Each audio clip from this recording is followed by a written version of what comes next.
এই যা যা যা যা কী করলো দেখো, কতখানি তেল দিয়ে দিল।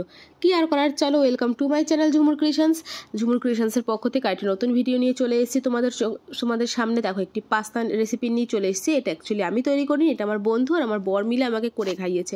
তো দেখো পাস্তাটা প্রথমে একটুখানি জলে তেল দিয়ে তারপরে কিন্তু পাস্তাটা সিদ্ধ বসিয়ে দেওয়া হয়েছে। যতক্ষণে পাস্তাটা সিদ্ধ হচ্ছে ততক্ষণে কিন্তু প্রয়োজনীয় জিনিসগুলো দেখেই নিয়েছো, কী কী দেখালাম কেটে নিয়েছি। এরপরে আমরা দেখো চিকেনটাকে গোলমরিচ, নুন আর একটুখানি ভিনেগার দিয়ে মেখে রেখেছিলাম, তোমরা লেবুও দিতে পারো। তারপরে কিন্তু চিকেনগুলোকে ভেজে নিতে হবে। দেখো আবার স্টাইল করে করে ভাজছে। যাই হোক চিকেনগুলো দেখো মোটামুটি সিদ্ধ হয়ে গেছে, মোটামুটি না ভালোই পুরো কমপ্লিটলি সিদ্ধ করে নিতে হবে।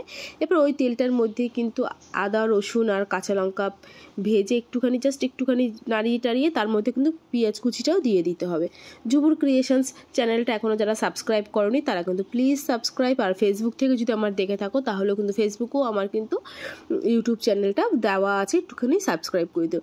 ওখানে আমি কাঁচা লঙ্কা টমেটোর যে পেস্টটা বানিয়ে নিয়েছিলাম সেটা কিন্তু দিয়ে একটুখানি ভালোভাবে যখন তেল ছেড়ে দেবে মশলাটা কষাতে কষাতে তখন কিন্তু চিকেনটা দিয়ে দিতে হবে। সয়া সস, টমেটো সস একে একে সব কিছু দিয়ে কিন্তু ভালো করে এটাকে মশলাটাকে মানে টোটালটাকে কষিয়ে নিতে হবে। তারপর একটুখানি ধনেপাতা দিয়ে ভালো আবার নেড়ে চেড়ে নিয়ে তারপর একে একে পাস্তাগুলো দিয়ে দিতে হবে। ব্যাস হয়ে গেল।